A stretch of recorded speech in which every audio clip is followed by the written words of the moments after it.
ಎಲ್ರಿಗೂ ನಮಸ್ಕಾರ. Welcome to my blog. ಇವತ್ತು ಏನು ಸ್ಪೆಷಲ್ ಅಂತ ಅಂದರೆ ನೀವೇ ನೋಡ್ತಾ ಇದ್ದೀರಾ, ಮಟನ್ ಬಿರಿಯಾನಿ. ಬನ್ನಿ ಇದಕ್ಕೆ ಏನೇನು ಬೇಕು ಇಂಗ್ರೀಡಿಯೆಂಟ್ಸು ಮತ್ತು ಹೇಗೆ ಮಾಡೋದು. ನಮ್ಮ ಮನೇಲಂತೂ ಇದು ತುಂಬ ಫೇವ್ರೇಟು. ನೋಡಿ ಯಾವ್ಯಾವ ರೀತಿ ಮಾಡೋದು ಅಂತ. ಮೊದಲಿಗೆ ಈರುಳ್ಳಿ ತೊಗೋಬೇಕು. ದಪ್ಪದಾಗಿ ಇರೋವಂಥ ಈರುಳ್ಳಿ ಒಂದು 3 ಹೆಚ್ಚಿಟ್ಕೊಂಡಿದ್ದೀನಿ. ಮತ್ತು ಟೊಮೊಟೊನ ರುಬ್ಬಿಟ್ಕೊಂಡಿದ್ದೀನಿ. ಮತ್ತು ಇದು ಪುದೀನ, ಕೊತ್ತಂಬರಿ, ಹಸಿಮೆಣ್ಸಿನ್ಕಾಯಿನ ರುಬ್ಬಿಟ್ಕೊಂಡಿದ್ದೀನಿ.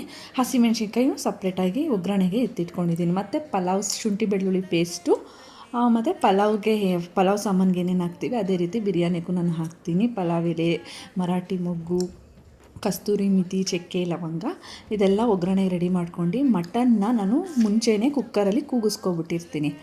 ಮಟನ್ ಅನ್ನದ ಜೊತೆ ಬೇಯೋದಕ್ಕೆ ಈಸಿ ಆಗಲಿ ಅಂತ. ಮತ್ತು ಗರಂ ಮಸಾಲ ಮತ್ತು ಮಟನ್ ಮಸಾಲ ಹಚ್ಚಿದೆ ತೊಗೊಂಡಿದ್ದೀನಿ. ಟೇಸ್ಟ್ ತುಂಬ ಚೆನ್ನಾಗಿರುತ್ತೆ. ಮೊದಲಿಗೆ ಫಸ್ಟು ಒಂದು ಪಾತ್ರೆ ಇಟ್ಕೊಂಡು, ನಾನು ಕುಕ್ಕರಲ್ಲಿ ಕೂಗಿಸ್ಕೊಳ್ಳಲ್ಲ, ಹಾಗಾಗಿ ಪಾತ್ರೆಯಲ್ಲೇ ಮಾಡೋದು. ಎಣ್ಣೆ ಹಾಕಿ ಅದಕ್ಕೆ ಪಲಾವ್ ಸಾಮಾನುಗಳು ಏನೇನಿದೆ, ಪಲಾವ್ ಎಲೆ ನಾನು ಮೊದಲಿಗೆ ತೋರಿಸಿದ್ನಲ್ಲ ಅದೆಲ್ಲ ಹಾಕ್ಕೊಂಡು ಚೆನ್ನಾಗಿ ಫ್ರೈ ಮಾಡಬೇಕು. ಜಾಸ್ತಿ ರೋಸ್ಟ್ ಮಾಡ್ಕೊಳ್ಳೋದೇನು ಬೇಡ, ಜಸ್ಟ್ ಆ ಸ್ಮೆಲ್ ಇದಾಗ ಗಂಟ ಸಾಕು. ಆಮೇಲೆ ಹಸಿಮೆಣ್ಸಿನ್ಕಾಯಿನೂ ಕೂಡ ಫ್ರೈ ಮಾಡ್ಕೊಂಡು, ಈರುಳ್ಳಿ ಮಾತ್ರ ಚೆನ್ನಾಗಿ ಫ್ರೈ ಮಾಡಬೇಕು. ನಾವು ಎಷ್ಟು ಫ್ರೈ ಮಾಡ್ತೀವೋ ಅಷ್ಟೇ ಒಳ್ಳೆ ಟೇಸ್ಟ್ ಕೊಡುತ್ತೆ ನಮಗೆ. ಈ ಬಿರಿಯಾನಿಲಿ, ಪಲಾವು ಇದರಲ್ಲೆಲ್ಲ ನಮಗೆ ಈರುಳ್ಳಿ ಚೆನ್ನಾಗಿ ಫ್ರೈ ಆಗಬೇಕು. ಪ್ರತಿಯೊಂದರಲ್ಲೂ ಈರುಳ್ಳಿ ಫ್ರೈ ಆದ್ರೇ ಟೇಸ್ಟು. ಚೆನ್ನಾಗಿ ರೋಸ್ಟ್ ಮಾಡ್ಕೋಬೇಕು. ಬ್ರೌನಿಷ್ ಬರೋ ಗಂಟನೂ ನಾನು ಫ್ರೈ ಮಾಡಿಕೊಂಡೆ, ನೋಡಿ ನಿಮಗೆ ಗೊತ್ತಾಗ್ತಿದೆ. ಆಮೇಲೆ ಶುಂಠಿ ಬೆಳ್ಳುಳ್ಳಿ ಪೇಸ್ಟ್ ಹಾಕ್ಕೋಬೇಕು. ಯಾಕೆ ನಾವು ಟೊಮೊಟೊ ಎಲ್ಲ ಹಾಕ್ಕೊಂಡ್ರೆ ಶುಂಠಿ ಬೆಳ್ಳುಳ್ಳಿ ಪೇಸ್ಟ್ದು ಹಸಿ ವಾಸನೆ ಹೋಗಲ್ಲ. ಹಾಗಾಗಿ ಫಸ್ಟೇ ಶುಂಠಿ ಬೆಳ್ಳುಳ್ಳಿ ಪೇಸ್ಟ್ ಹಾಕ್ಕೊಂಡು ಚೆನ್ನಾಗಿ ಫ್ರೈ ಮಾಡ್ಕೋಬೇಕು. ಅದನ್ನು ಕೂಡ ಹಸಿ ವಾಸನೆ ಹೋಗೋ ಗಂಟ ಚೆನ್ನಾಗಿ ಫ್ರೈ ಮಾಡ್ಕೊಂಡು, ನಂತರ ನಾನು ಪುದೀನ, ಕೊತ್ತಂಬರಿ, ಹಸಿಮೆಣ್ಸಿನ್ಕಾಯಿನ ಪೇಸ್ಟ್ ಮಾಡ್ಕೊಂಡಿದ್ನಲ್ಲ ಅದನ್ನು ಆ್ಯಡ್ ಮಾಡ್ಕೊಂಡು, ಟೊಮೊಟೊನ ನೀವು ಯಾವಾಗಿದ್ರೂ ಲಾಸ್ಟ್ಗೆ ಹಾಕ್ಕೊಳ್ಳಿ. ಯಾಕಂದರೆ ಟೊಮೊಟೊ ನೀರಿನ ಅಂಶ, ನೀರು ಬಿಟ್ಕೊಬಿಟ್ರೆ ಫ್ರೈ ಆಗುತ್ತೆ, ಬಟ್ ಲೇಟಾಗಿ ಆಗುತ್ತೆ. ನೋಡಿ ಈ ಥರ ಹಸಿ ವಾಸನೆ ಹೋಗೋ ಗಂಟ ನಾವು ಎಷ್ಟು ಫ್ರೈ ಮಾಡ್ತೀವೋ ಅಷ್ಟೇ ಟೇಸ್ಟು. ಹಾಗಂತ ತಳ ಇಡಿಸ್ಬೇಡಿ, ಲೋ ಫ್ಲೇಮಲ್ಲಿ ಇಟ್ಕೊಂಡು ನೀವು ಫ್ರೈ ಮಾಡ್ಕೊಳ್ಳಿ.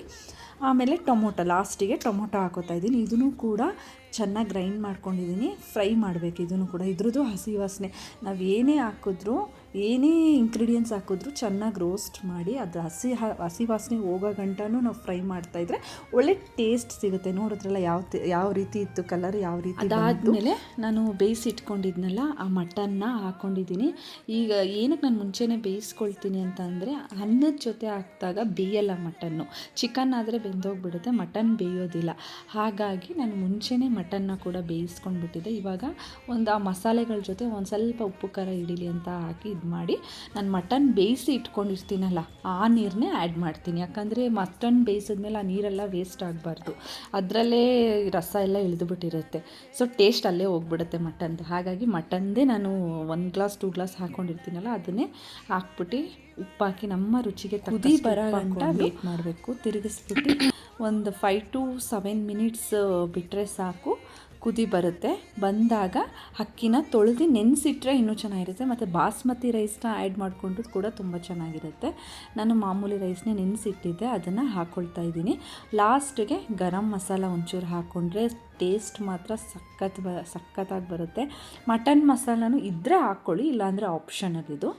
ಹಾಕ್ಕೊಂಡ್ರೆ ಟೇಸ್ಟ್ ಎಲ್ಲರಿಗೂ ಇವಾಗ ಮಸಾಲೆ ಕ್ರಿಸ್ಪಿಯಾಗಿ ಬೇಕು ಅನ್ನೋರಿಗೆ ಮಟನ್ ಮಸಾಲ ತುಂಬ ಚೆನ್ನಾಗಿರುತ್ತೆ, ಹಾಕ್ಕೊಳ್ಳಿ. ಆಚಿ ಅಂತೂ ಸಖತ್ತಾಗಿದೆ. ನಾನು ಯೂಸ್ ಮಾಡೋದೇ ಆಚಿ ಮಸಾಲ.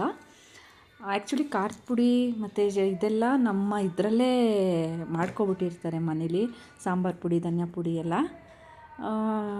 ಈ ಥರ ಪುಡಿಗಳು, ಗರಂ ಮಸಾಲ ಅದೆಲ್ಲ ನಾವು ಹೊರಗಡೆಯಿಂದ ತರಿಸ್ಕೊತೀವಿ. ಆಮೇಲೆ ಲಾಸ್ಟಿಗೆ ಒಂಚೂರು ಎಣ್ಣೆ ಬಿಟ್ಟು ದಮ್ ಕಟ್ಟಿದ್ರೆ ಬಿಸಿ ಬಿಸಿ ಬಿರಿಯಾನಿ ಸೂಪರಾಗಿರುತ್ತೆ. ನೀವು ಒಂದು ಸಲ ಟ್ರೈ ಮಾಡಿ, ನಿಜವಾಗ್ಲೂ ಚೆನ್ನಾಗಿ ಬಂದಿತ್ತು ಟೇಸ್ಟು. ನಮ್ಮ ಮನೇಲಿ ನನ್ನ ಮಗ ಅಂತೂ ಅವನೇ ಹಾಕ್ಸ್ಕೊಂಡಿನೂ ತಿಂದ, ಅಷ್ಟು ಚೆನ್ನಾಗಿತ್ತು.